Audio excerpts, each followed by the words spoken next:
Hello, my friends. This is Cody C. Engdahl, and this is my show. I think I'm calling it Book Talk with Cody C. Engdahl.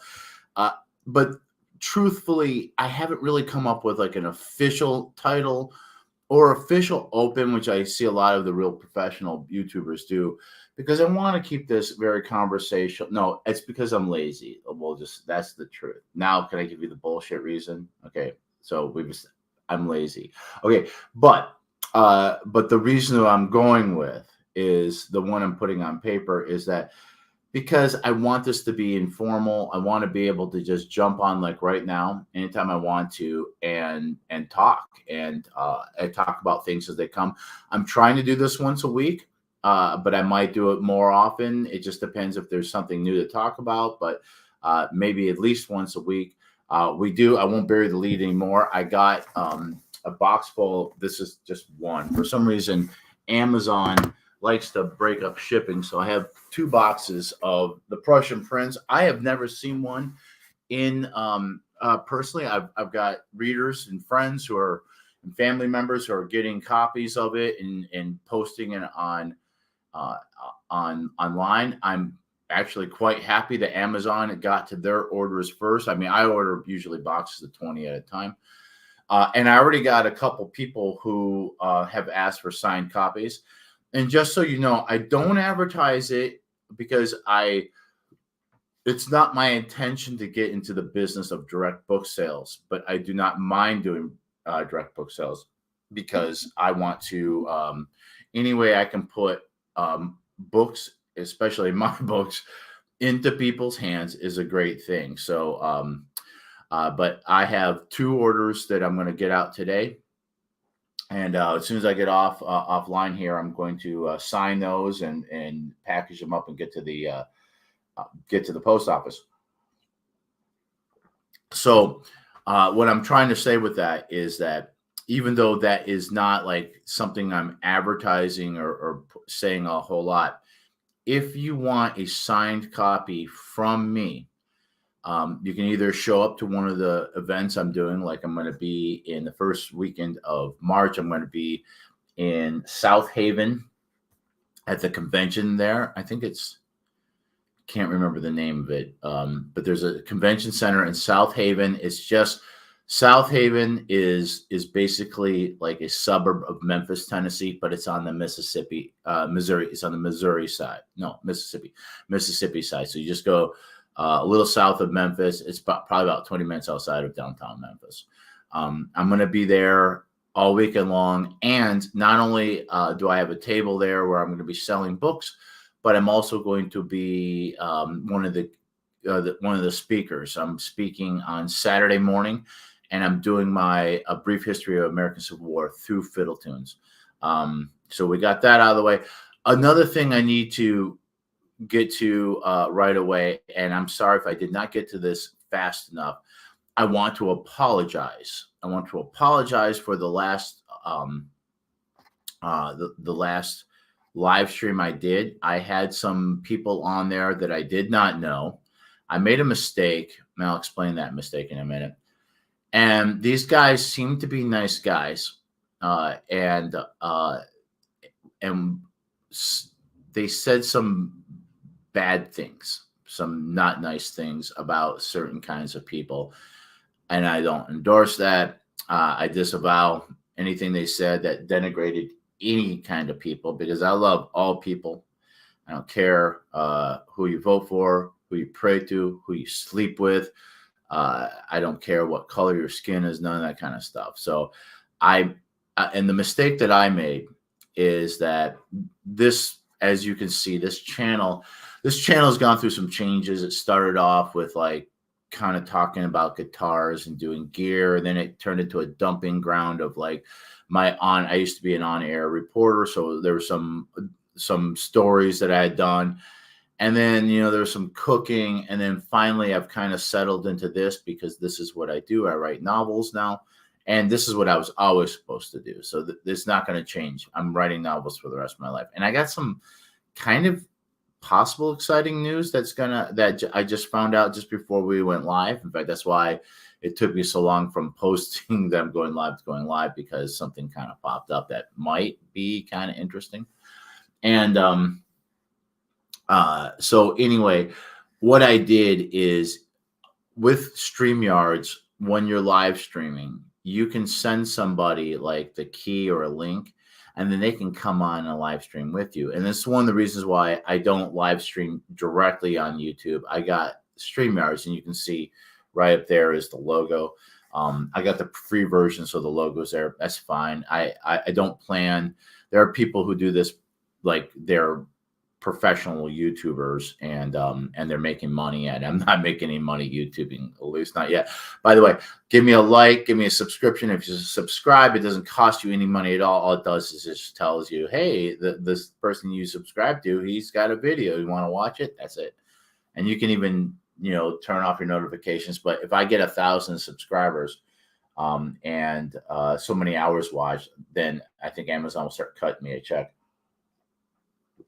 Probably not a whole lot, but those little commercials that you watch when you get on Amazon, I'll get a slice of that if I get enough people.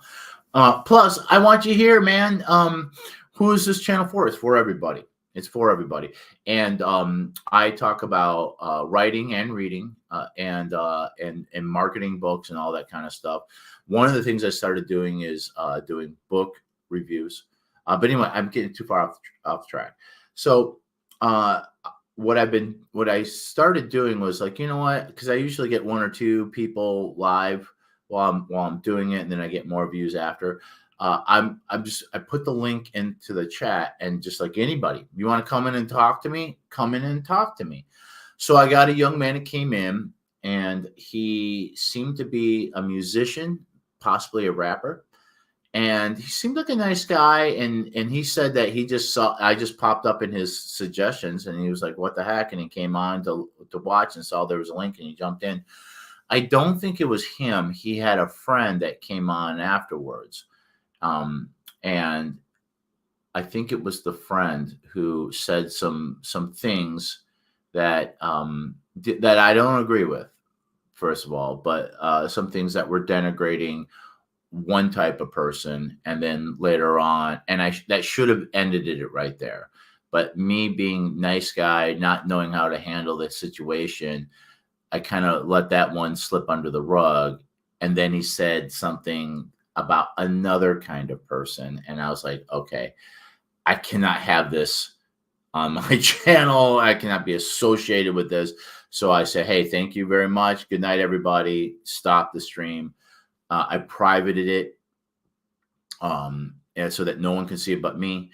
And then the next day during lunch, when I was at training for, I do some side work. I basically do data collection for like government studies to make a little extra money along the way. And so I went in, and thankfully the video, because I wanted the video to be up there because I did a review on Angus Donald's an episode of his serial. And so I wanted it to be up, but I couldn't have this other stuff on there. So thankfully, by the time I let those 2 guys on, I was pretty much done with why I was live streaming. So I was able to go back, cut out all the stuff from when they first come on. Because not only did I want to cut out what the bad things they said, but if these guys are saying things like that so freely and regularly on social media, then they probably aren't guys that I want to be associated with. So what did I learn from this? I learned that I got to be a little bit more cautious about who I allow on here. What I would like to have on here is other authors, and I'm going to have Baptiste Pinson-Wu. He's well, I've had Lloyd on here too. And Baptiste Pinson-Wu has got a new book out or coming out called The Undead Samurai. So we're going to talk about that. The other thing is, the reason why that there was a little bit of delay is, for the first time ever, I had a literary agent reach out to me, a real one. I looked her up after she reached out to me on LinkedIn, because if you have a LinkedIn account, I mean, LinkedIn account is basically for spammers. I mean, it's not even a good account to get a job. Most of the jobs I've gotten, the past few years, most of the jobs I've gotten, because I do a lot of short contract work, for data collection and research studies and things like that. Most of them now, I don't look for. I get recruited. I don't look for jobs. I get recruited.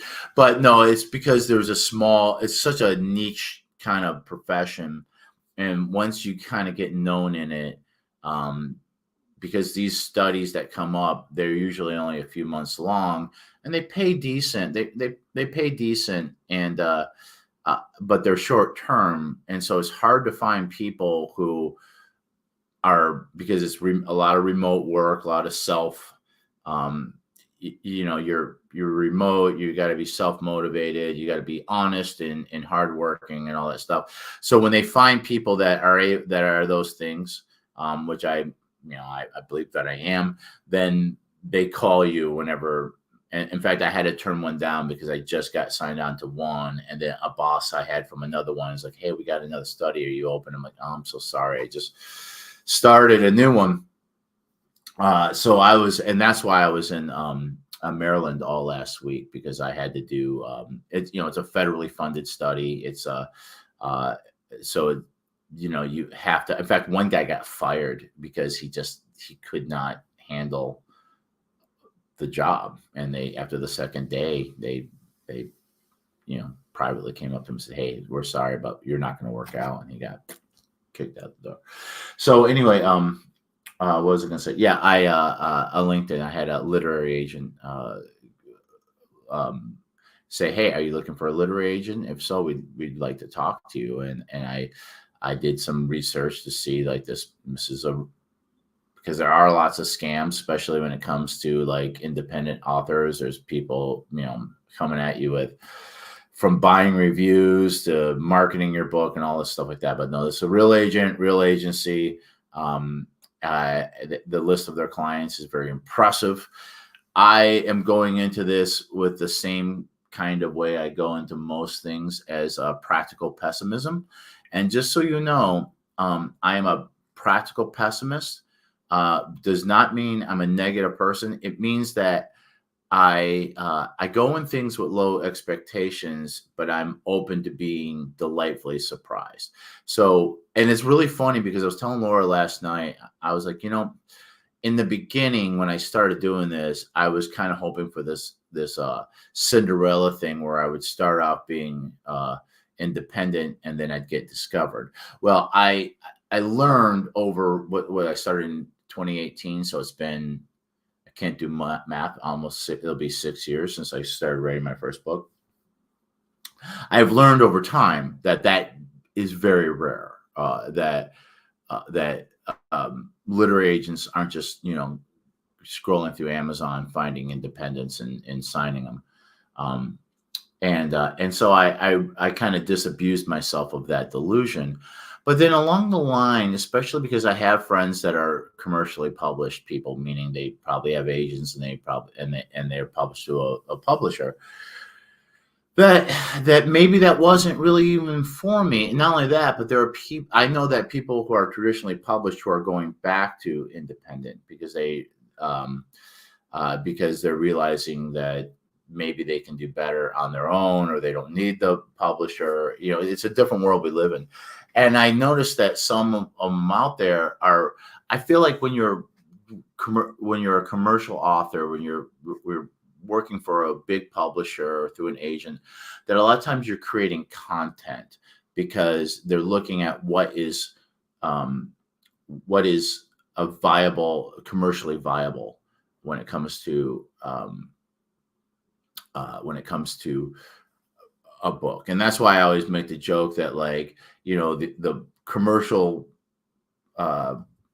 published authors are writing about Romans, Vikings, or Nazis because those are proven things. It's the same thing in Hollywood. That's why we got a million superhero movies, or reboots or remakes, because it's a big investment. So they want to make sure it's something that's guaranteed to make some kind of money, right? Because of recognition, instead of going with a completely new project. And as much as I don't like that, and it annoys me, I understand the reason.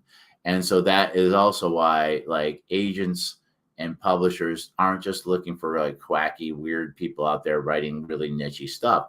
However, quacky, weird people like me writing niche stuff can find an audience and and you can stay independent for the rest of your career and have a very small focused audience that is going to be loyal, that you can make a living off of selling to,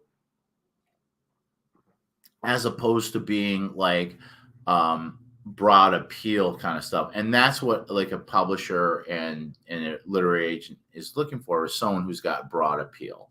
And so historical fiction is not a big genre as far as the fanhood. So right there, the big ones are romance. Romance is king or queen. Romance is probably the biggest genre there is. After that are like thrillers and I think like YA fantasy is really big. You see, I mean, because of the success of Harry Potter, everybody's trying to get a slice of that. So historical military fiction, even though it's those fans are like Grateful Dead fans, in that it's not a huge fan base, but it's a very dedicated fan base. And the king of that is Bernard Cornwell. Everybody wants to be a Bernard Cornwell clone. And so anyway, yeah. And I would say that my books would fit into that. Like if you are a Bernard Cornwell fan, then you would probably like my books, especially if you liked his Richard Sharp series, which is Napoleonic, and he's got a I think a 3 or 4 book series that's Nathaniel Starbuck, which is American Civil War. Now, if you didn't know, and if the helmet didn't reveal it, I am not exclusively an American Civil War author, which it didn't take me long to get to kind of shrug that title, but people think that because the first 3 books are American Civil War. But no. I'm a historical fiction, historical military author, and I could have written Romans or Vikings or Nazis. I would have been happy to write any of those, and still am, especially if this literary agent gets me a big contract and they're like, yeah, Cody, we want you to write Romans, Vikings, and Nazis. Then I'll write Romans, Vikings, and Nazis. But what am I trying to say? But I just decided when I wrote my first book that I would start in the American Civil War because it's got a built-in audience. There's a ton of research already done that's available to me, so it was easy to do my research and to get really down. And one of the things I got recently, I got a review from the UK talking about like the details I put into the battle scenes. That's because someone else already did the work. That's because like half the men that were fighting were literate and wrote journals and wrote memoirs and wrote letters home, and an army of historians have poured through that and have written books. So I had so much to work with when I wrote that. That's why I started the American Civil War. But that's not exclusively what I am. My 4th book was the Mexican American War, and of course this book here is the Austro-Prussian. And by the way, unless something happens, like this agent gets me a contract and I end up going to a big publisher and they're like, yeah, we want you to write Romans, Vikings, and Nazis. Unless that happens, the next book I'm writing is going to be the Franco-Prussian War. And if you've read the Prussian Prince, you'll see that I'm setting up the next book at the end of this book. So, all right. I think we got all that business taken care of. Let's unbox. Now, I have a big box and a little box. And like I said, Amazon, sometimes I usually buy mine. What I do is they allow me to buy at cost author copies, and which is great. It's at the cost it takes them to print them. and then I sell them for the same amount of money they sell them online, because I don't want to undercut my partners. I never want to do anything that's going to get me in trouble with Amazon, because I have a really great relationship with them. And so so I sell them at the same price. And yeah, I probably make more money if I sell the books directly, but I never want to do the work and the volume it would take to make that like the way I make my money. The way I make my money is international sales. My books sell mostly in the United States and the United Kingdom, but I've sold books all over the world. I've sold books in Australia and Japan. I've sold books in Mexico and Brazil. Have I sold any books in Africa? I'm trying to think. I feel like I have. So I think I'm getting to every continent. So this is, and if you're watching and you're an author, you know this feeling that I'm about to have, and I don't think it's ever gets old. This is technically the 7th book that I have published, and it's the 5th novel, and you put all this work into it, and you spend over a year working on it, and you get the cover done, and it looks great online, but you don't know what it's going to look like until you see it. And a couple things that's different about this than the other books is a couple things. I've changed the size of the book, the dimensions. So like the trilogy is all 7 point something something by 8 point something something, and that was because I wanted the smallest. I wanted a trade paperback like you buy at the airport or the grocery store, and that was the closest I could get to it. And then I went to 6 by 9 for Mexico My Love, because it was so long. It was 124,000 words that I wanted that it would have been really expensive to print in that format. So I had to go to a bigger format to make the book cheaper. So now I was looking for something, because I want to have the off-white colored paper. I want expanded distribution, and I want something that's kind of universal for both the soft paperbacks and the hardcovers.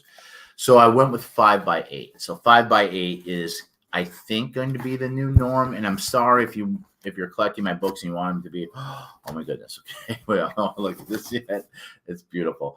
The 5 by 8 is the new format that we're going with. So I'm sorry that if you're collecting them, in some ways I kind of like it, because it's all one series, but it's a series that is broken up into segments. So there is the initial trilogy, which is the American Civil War trilogy. All those books are the same dimensions, so those will fit on your bookshelf very neatly and very well stacked. The Mexico My Love is a prequel to the whole series. And it can be very much, all of them can be standalones, but it kind of is its own thing. There's no direct sequel to it or prequel, at least not yet. But I don't have any plans for one anyway. But that one's bigger. And then this is the new format we're going to go with. The other thing I wanted to do was, all my books have been flat matte. I like the flat matte look. I like it a lot. I like it in guitars and musical instruments. I like it on cars. There's something about that flat, unglossy look. But this cover is beautiful. And shout out to my friend Jack Scott. Jack Scott is the creative services director at Atlanta 11 Alive television station. I think it's an NBC affiliate there. Jack and I go all the way back to WDIV in Detroit. I don't know if you know this about me, but I grew up in television. I mean, literally, like my mother worked in television all my life. And then I worked in television for like the first like 20, 30 years of my adult life. And then I'm a television refugee. Now I don't even own one. I don't even own one because I don't watch it. So anyway, everything's been matte. I know I go on tangents and I go too far.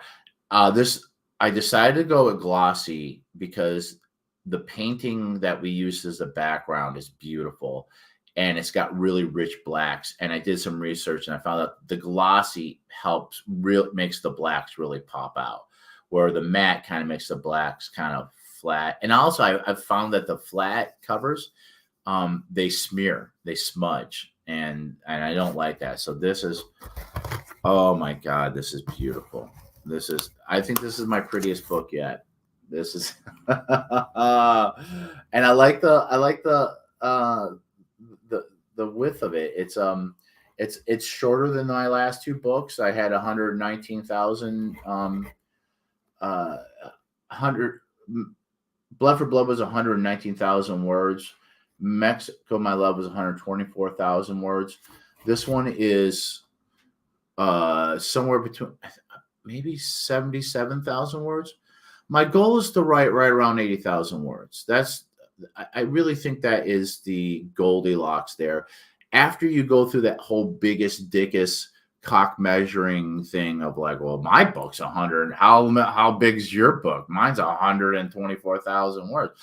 Yeah, that's great, but it's and trust me, those two books needed to be that long as they were, as this one needed to be 77,000 words, and put that in perspective, Rampage on the River is 56,000 words. But I think like the industry standard, especially if you're going to go with an agent and go with a publishing house, you want to be hitting 80,000 words. And I'll tell you as a reader too, I love a big, thick book if it's a very good book and it's compelling.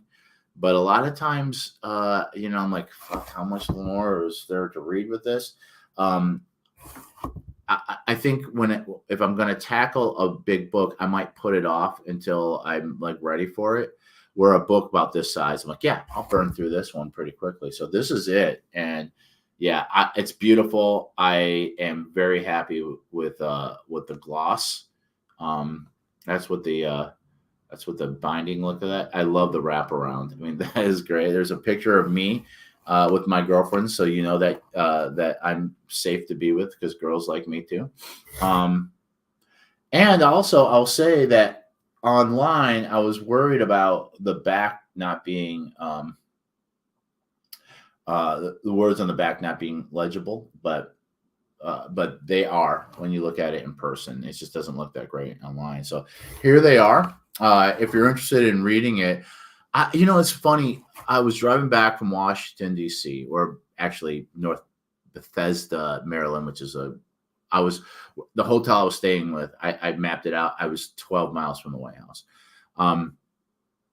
My dad got his copy, and I do this sometimes. I imagine like someone I know when I know they're reading it. Like I always imagine my dad reading through the book. So I spent like the first 4 hours driving back, the radio off, just mentally replaying the entire novel in my head.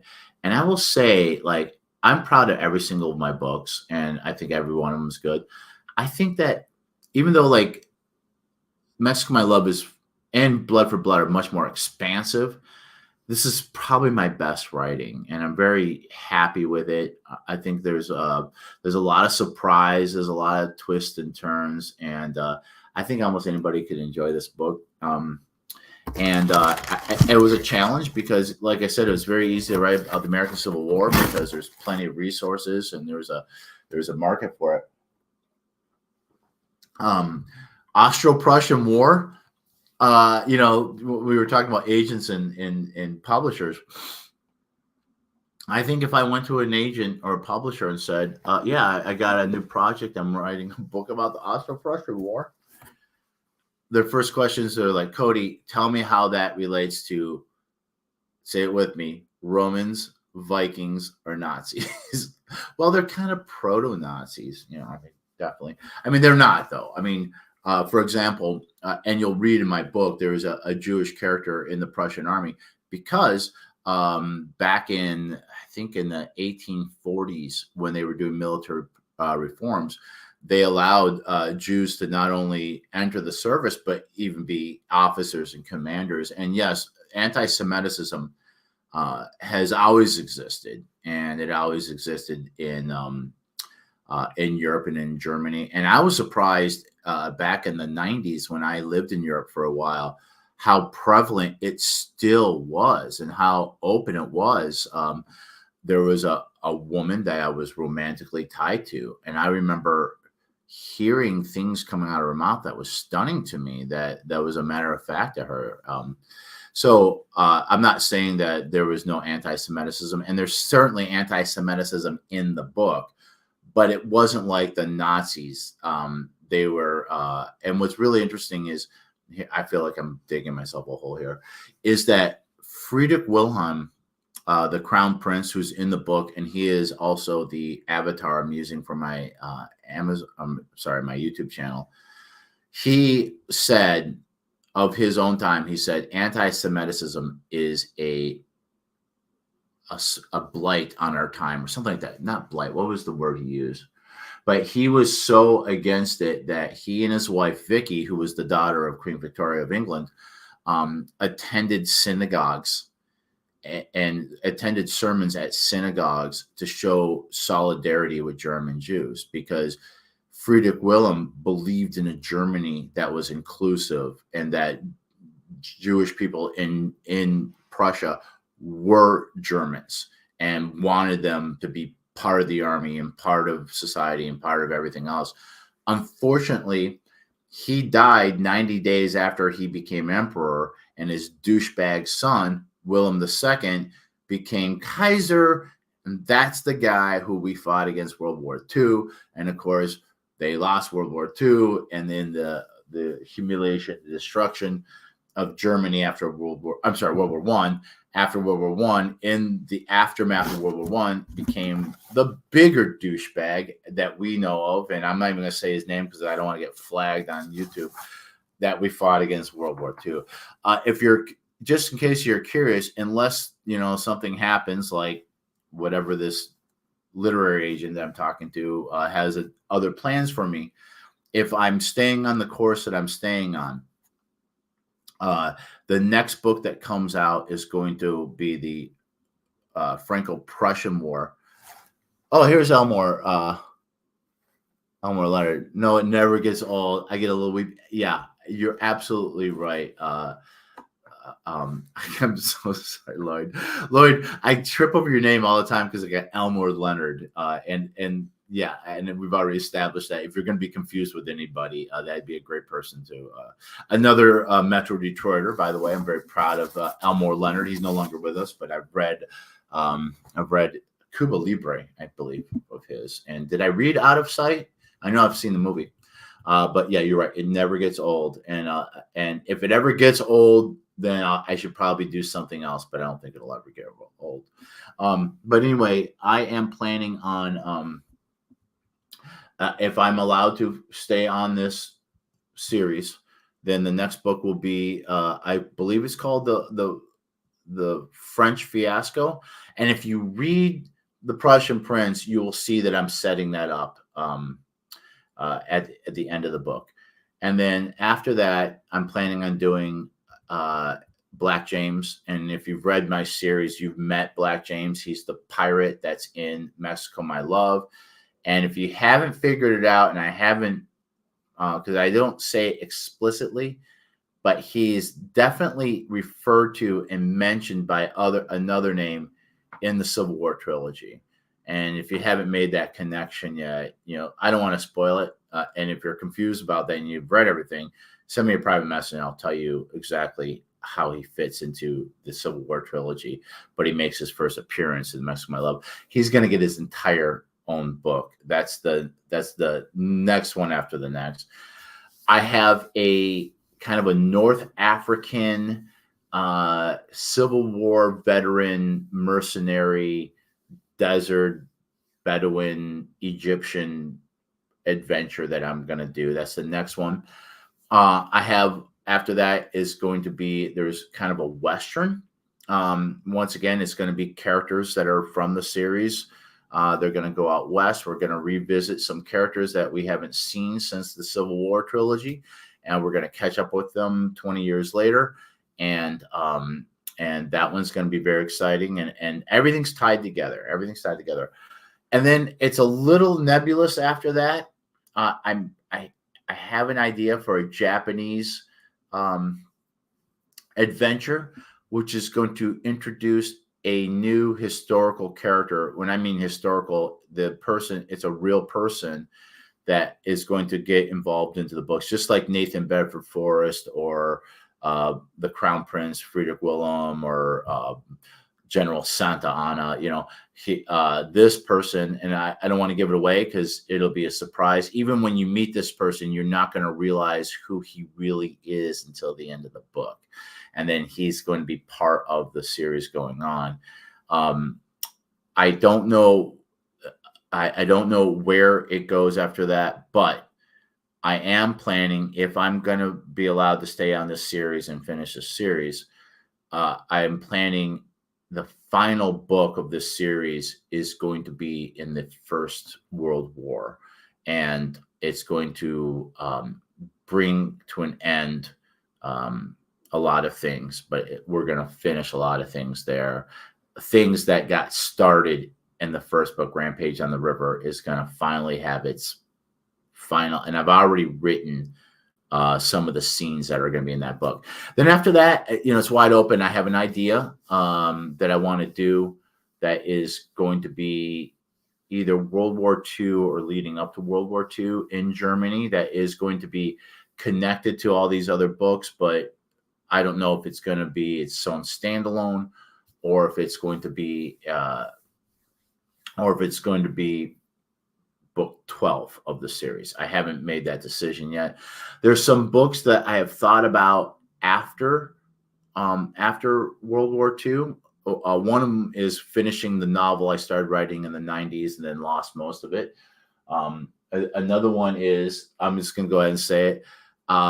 It's going to be a gay crime noir that happens in the 70s in Detroit. And I have some friends who are gay who lived through that time. I know some famous gay bars, and I have this idea for a crime novel that is, I think it's gonna be really cool. I'm not gay, at least I don't think I am yet, but I just like the idea of this kind of underworld. And I'm not saying that the homosexual life is an underworld, but in the 70s, there's going to be this kind of like this dark, gritty underworld, a killer, a cop who has his own demons. It's going to be very much of a hard-boiled film noir set in like gay Detroit 70s. I don't know if I'm ever going to get to it. I have some friends that I want to sit down and talk to and get, especially because if they were, running around in this world in the 70s, at some point I got to get to them before I lose them. And then after that, there's a couple ideas I have. There's 2 other series. I don't know if I'll live long enough to write all this, but there's 2 other series that I'm considering. I have an idea for a Napoleonic War that would take us from the Revolution all the way up to Waterloo. And I have a character that I'm developing in my head that I would like to do, and I think would be fun. Yes, there's a lot of Napoleonic War stuff, but I don't think there's a lot from this perspective that I want to write. And just so you know, if I write from a certain perspective, it's not necessarily mine. I don't really insert myself in my books. Some people say that Carl is a proxy for me. I would say that every single one of my characters has a little bit of me in them, including Nathan Bedford Forrest, including General Santa Anna, including Friedrich Wilhelm, and everybody in between. And none of the bad things, because about any of those people. But my villains and my heroes all have, they're all painted from either how I think they were, and even little slices of my own personality and slices of other people I know. In fact, Elmore Lloyd Jr., I don't know if you're still listening to this, Elmore Lloyd Jr. is in one of my books. He is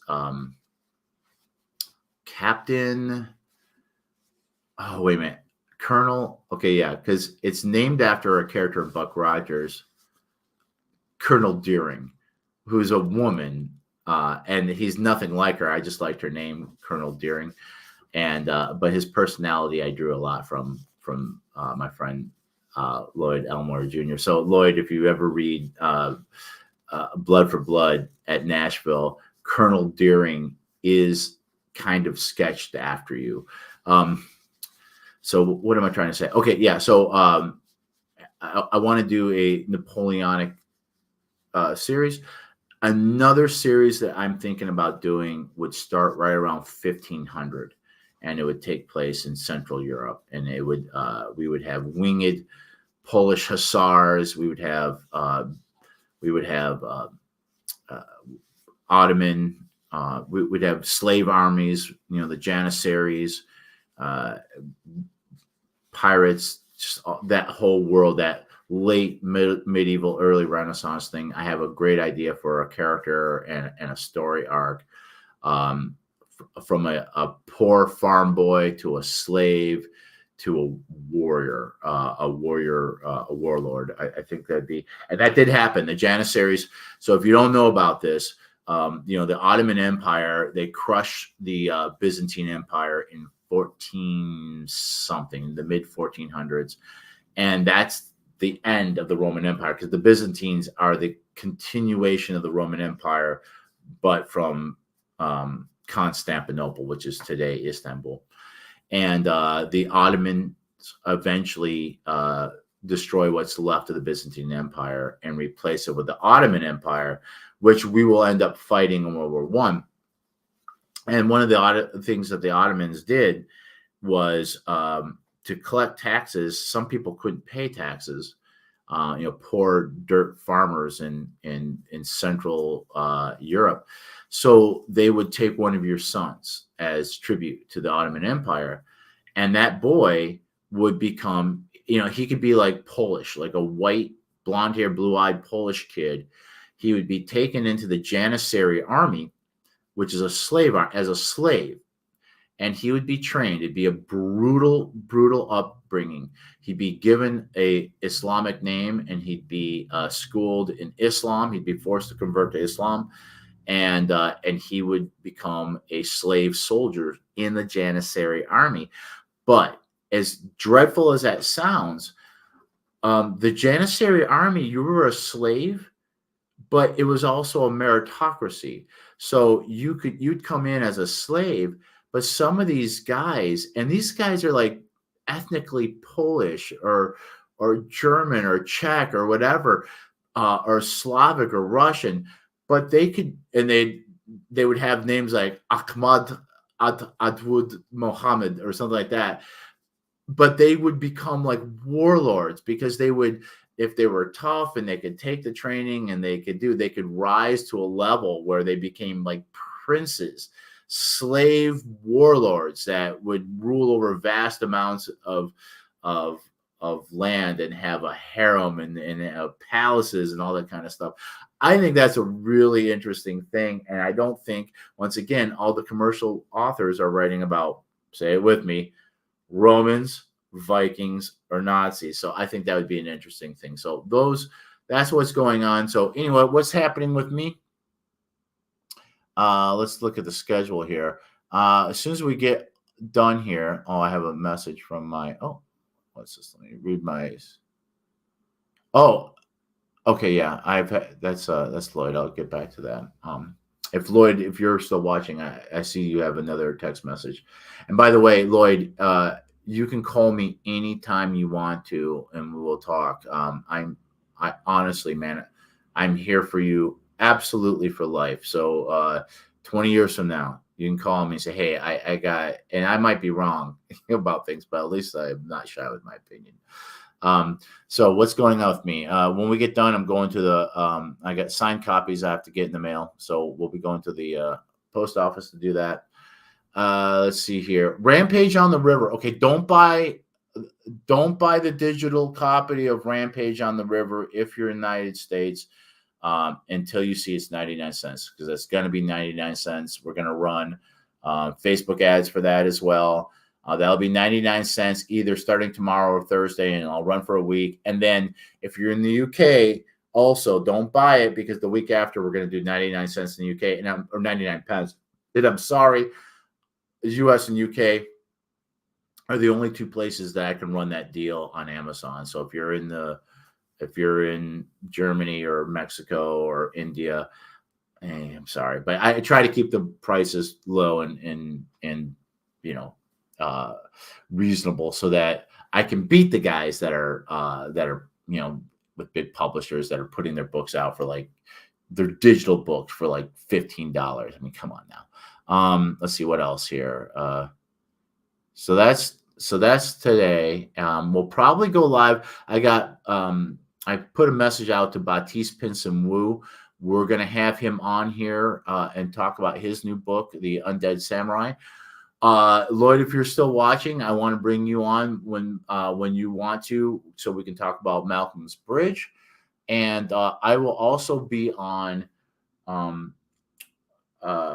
Books 101 with Daniel Lucas. I told him, he reached out to me. He says, "Hey, let's do a show about your new book." I said, "Great. I'm in Maryland all week. When I get back, I'll reach out to you." So I reached out to him. So we'll see that. He'll probably record that Sunday night, and then it'll probably be live. Anything I'm a part of, I'll share, because me, I'm attention starved. I am not on as a speaker, but my friend Darren Rawlings has a podcast called the American Civil War and UK History Podcast. And he's got a special segment that I can't remember the title of it, but it's dealing with personality. So taking an entire hour-long podcast and talking about one person in particular. So he came to me and he said, "Hey, will you record some music for that?" And I said, "Sure." And at the time I was really busy, so I didn't know I was going to get to it. And I said, "If you like, I have the Battle Cry of Freedom and I have the Bonnie Blue Flag already recorded." So I'm a fiddler, if you didn't know this. So it's just me playing fiddle with my Snowball microphone. I don't know. It sounded fine to me, but I feel like I could do probably better production quality for him. So I'd like to redo that at some point. A bit cleaner, better version. But anyway, he's and the way it works is, this is great, because the Battle Cry of Freedom is a Union tune and the Bonnie Blue Flag is a Confederate tune. So if you're featuring a Confederate, you can open and close the show with the Bonnie Blue Flag, and if you're featuring a Union guy, you can do a Battle Cry of Freedom. So that is out. The first episode is out on that, and I shared it. So if you want to, go to my social media, especially probably the easiest one is Facebook, and you'll see that I posted that there. And I'll post Daniel Lucas's podcast as well. And then let's see here. So yeah, okay. So then not next weekend, but the following weekend, I'm going to be in Memphis doing the Mid-South Military History and Civil War show. That's in South Haven. That's just south of Memphis. I can't remember the name of the convention center, but there's just one big convention center in South Haven. I'll be there all weekend long. I will have copies of The Prussian Prince as well as all my other novels.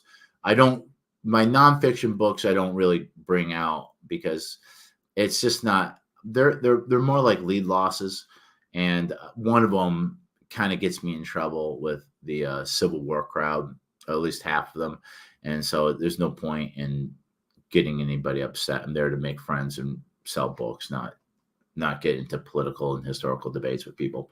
So, but I'll be there. But not only will I be there selling books, but I'll be presenting as well. So I'll be bringing my fiddle, and I'm doing my American Civil War through fiddle tunes. It's a great show. Every time I do it, everybody really likes it. And what's great is, there's a lot of guys out there, and they're all great. I mean, nothing against anybody else, but there's a lot of people come out there, and they're nonfiction authors that have a book about the battle, blah, blah, blah. And they come out there and they got slides, and usually they do a pretty good job. So this kind of breaks that up, because I'm not going to sit there and talk about a battle for an hour, which I do like to listen to. But I'm going to play the fiddle and tell some stories and hopefully be funny. And everybody has a good time, and hopefully they line up and buy my book afterwards. So that's what's going on with that. I don't know if I have there's anything else that's coming anytime soon. I think I'm going to be in April. Oh, I do have a book talk, and that's right. I am going to be talking in Memphis again in Germantown. March the 21st is at a Sons of Confederate Union group. It's open to everybody.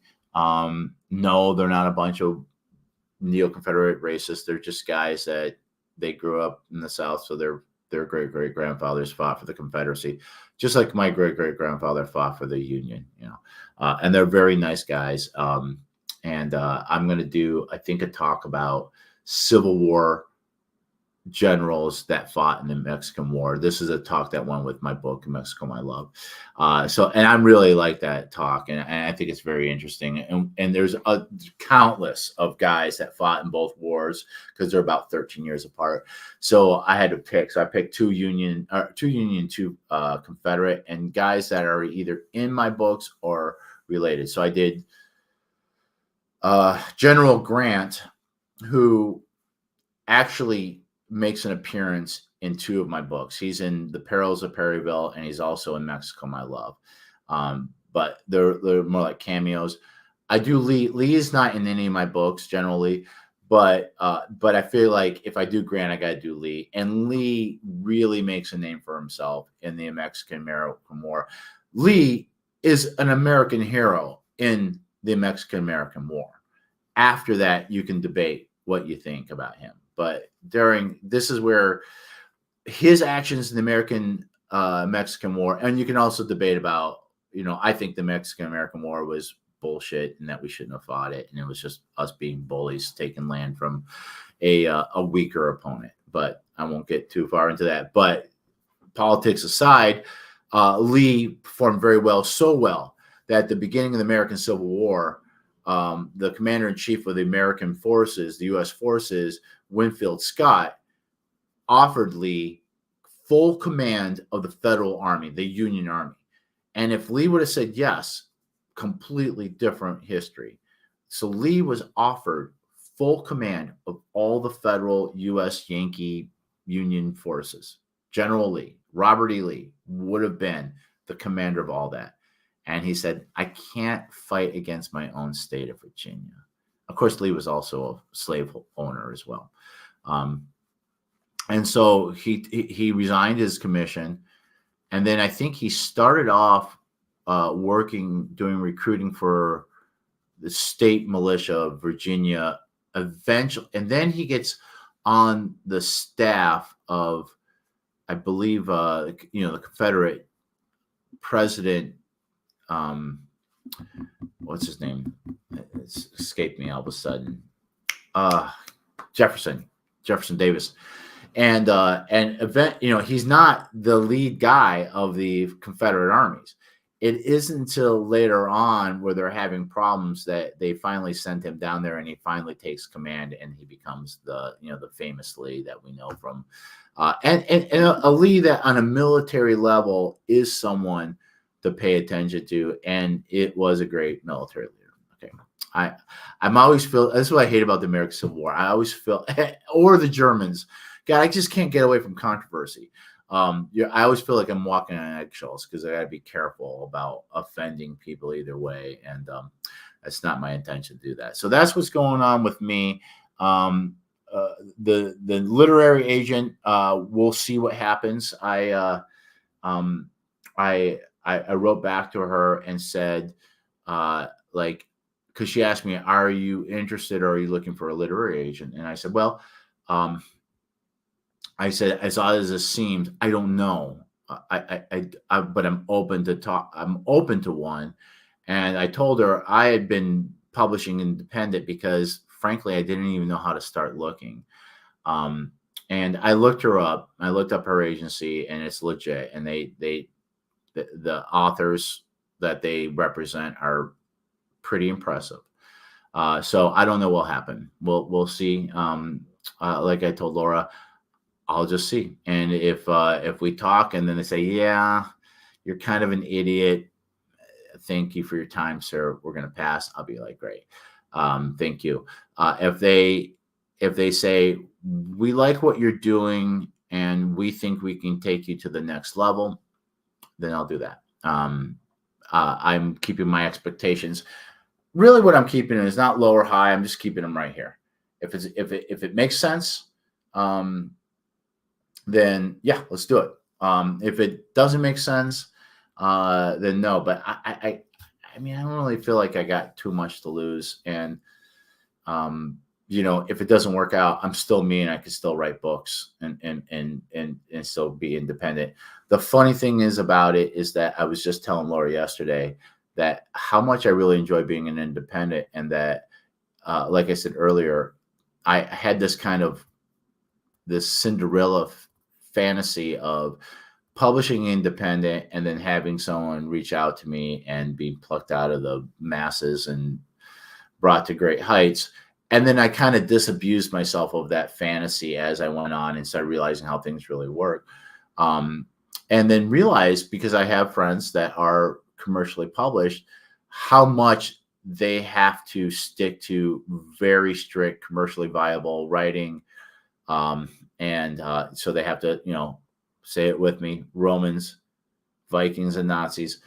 And even like their books, they write their manuscripts and then they send them up. And these are big authors that are well known, that their books, I can go to a local bookstore in Nashville and buy one of their books. They get their manuscripts back, and there's all sorts of changes and edits they got to do. And and I understand that, because the big companies, they have to make, but there's a kind of an homogenization, because they want to mass appeal, wide appeal. And so there's certain kind of, like, you got to stay within the parameters of what this publisher expects of you and what they're looking for to put out there, because they've done the market research. So what's great about being an independent is that you can be more flexible and do something that no one had thought to do, and find success in it, like an Austro-Prussian. I don't know anybody who's written an Austro-Prussian book since Alexander Dumas did in 1867. So I'm kind of cornering the market. So just so you know, if 2 years from now, all the historical fiction authors are writing 19th century Prussian war books, I'm the guy who started it. All right, I got to get to the post office to get these books in the mail. I love you guys. Hey, do me a favor. If you have an author that you really like and you love their work, even if they're famous and you don't think they need it, go on Amazon, go on Goodreads, give them 5 stars, give them a review. It doesn't have to be extensive. It can be just a great book. Couldn't put it down. You're done. We authors live and die by our ratings. That's what really helps the algorithm, because if you slip under 4 stars, Amazon stops showing it to as many people as they would if it's 4 to 5 stars, which is very unfair, because you can get some 1-star reviews for really dumb, arbitrary reasons. So that's why when I write reviews, and I'm no hypocrite, man. I just did a review of Angus Donald's book. I'm reading, I can't remember the name of the writer, but I'm reading, I never get titles right, All the Light We Cannot See, which has been dominating pretty much every list that I'm trying to get on. Historical fiction, war fiction, all that. This is like the #1 book. It's been there for years. I'm finally reading it. I'm actually really enjoying it. And Laura's reading it too. And maybe, just maybe, I can get her to come on when we do the review online. So anyway, I love you guys. Keep reading, keep writing, and I'll see you soon with the next one.